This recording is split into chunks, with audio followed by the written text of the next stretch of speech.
ப்ரொடெக்ஷன்ன்ற ஆங்கிளில் பேசணும்னா கண்டிப்பாக கிளாத்திங்கு, அதே மாதிரி எந்த டைப் ஆஃப் கிளாத்து, எவ்வளோ லூஸாக கிளாத்து, என்ன கலரு எல்லாமே பேசலாம். இப்போ எக்ஸாம்பிள் வந்து பார்த்தீங்கன்னா, இப்போ நீங்க வெளிய போறீங்க அப்படின்னும்போது, தலைக்கு வந்து ஒரு கொடை புடிச்சிட்டு போறதோ, இல்லன்னா வந்துட்டு ஒரு தொப்பி மாட்டிட்டு போறதோன்றது ஒரு பேசிக் ப்ரொடெக்ஷன். இல்லன்னா வந்து ஹீட் டைரக்ட்டா படும்போது உங்களுக்கு டெம்பரேச்சர் இன்னும் ஈஸியா ஏறுது. இது 1. 2வது பொறுத்தவரைக்கும் உங்களுக்கு நான் சொன்ன மாரி அந்த கிளாத்திங். கிளாத்திங் பொறுத்தவரைக்கும் லூஸ் கிளாத்திங். அதே மாதிரி வந்து காட்டன் கிளாத்திங். இதெல்லாம் தான் வந்து நம்மளுக்கு ஏரேஷனுக்கு பெட்டரா இருக்கும். இப்ப நம்ம ஊர் பாரம்பரிய உடைன்னு எடுத்துக்கோங்களேன். நம்ம வேஷ்டி, லுங்கி, சட்டை இப்படிலாம் எடுத்துக்கிட்டீங்கன்னா எப்படி இருக்கும்? காத்துலலாம் போயிட்டு வர மாரி இருக்கும்.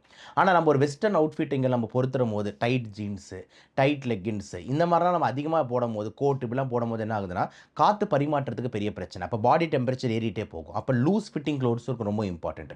காட்டன் க்ளோத்ஸ் ஏன்னா அது வந்து ஸ்வெட்டர் எல்லாம் அப்சார்ப் பண்ணும்.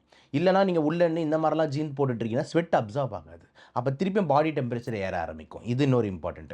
அதே மாரி கலர் ஆஃப் த கிளாத் கூட இம்பார்ட்டன்ட். இப்ப எக்ஸாம்பிள் பிளாக் கலர். நம்ம எல்லாருக்கும் பிசிக்ஸ் தெரியும். பிளாக் வந்து பார்த்தீங்கன்னா வந்து லைட்டும் ஹீட்டையும் அப்சார்ப் பண்ணும். ரிஃப்ளெக்ட் பண்ணாது. அப்ப கருப்பு கலர்ல நம்ம வந்து அதிகமா போட்டுட்டு வெளிய போகும்போது என்ன ஆகும்னா, ஹீட் பாடியில ஏறும். அப்ப முடிஞ்ச அளவுக்கு லைட் கலர் கிளாத்திங்ஸ் வந்து ரொம்ப ரொம்ப முக்கியம். இதெல்லாம் வந்துட்டு பார்த்தீங்கன்னா, இந்த ஹீட் ஸ்ட்ரோக்க தடுக்கிறதுக்கு முக்கியமான விஷயமா வந்துட்டு கிளாத்திங் வகையில இருக்கு. இத தாண்டி வந்து பார்த்தோம்னா, கண்டிப்பா நீர வந்து பாடி இப்ப எக்ஸாம்பிள் ஒரு வண்டியே இருக்கு. ரேடியேஷன் வந்து சூடாகுது அப்டின்னும்போது என்ன சொல்லுவாங்க? "ஏய் ரேடியேட்டர் சூடாயிடுச்சு. தண்ணி ஊத்து" அப்டின்னுவாங்க. அப்ப அதே மாரி உடம்போட ஹீட்ட கூலிங்கா வச்சுக்கிறதுக்கு தண்ணீன்றது ரொம்ப முக்கியம்.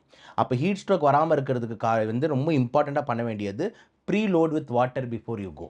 அப்ப நீங்க வெளிய போறதுக்கு முன்னாடியே நீங்க எக்ஸ்ட்ரா தண்ணி குடிங்க. 1 லிட்டர், 2 லிட்டர். அதே மாரி feed on demand. Feed on டிமாண்ட்னா ஒரு குழந்தை வந்து அழும்போது அம்மா பால் குடுக்குறாங்க. அந்த மாரி உங்களுக்கு எப்பப்பலாம் தாகம் எடுக்குதோ, அப்பப்பலாம் நீங்க தண்ணி, நீர சேர்த்துக்கிட்டே இருக்கணும். இது ரொம்ப ரொம்ப முக்கியம். உடம்போட ஹீட்ட கூலிங்கா வச்சுக்கிறதுக்கு தண்ணீன்றது ரொம்ப முக்கியம். அப்ப ஹீட் ஸ்ட்ரோக் வராம இருக்கிறதுக்கு வந்து ரொம்ப இம்பார்ட்டன்ட்டா பண்ண வேண்டியது, preload with water before you go. அப்ப நீங்க வெளிய போறதுக்கு முன்னாடியே நீங்க எக்ஸ்ட்ரா தண்ணி குடிங்க. 1 லிட்டர், 2 லிட்டர். அதே மாரி feed on demand. Feed on டிமாண்ட்னா ஒரு குழந்தை வந்து அழும்போது அம்மா பால் குடுக்குறாங்க. அந்த மாரி உங்களுக்கு எப்பப்பலாம் தாகம் எடுக்குதோ, அப்பப்பலாம் நீங்க தண்ணி, நீர சேர்த்துக்கிட்டே இருக்கணும். இது ரொம்ப ரொம்ப முக்கியம்.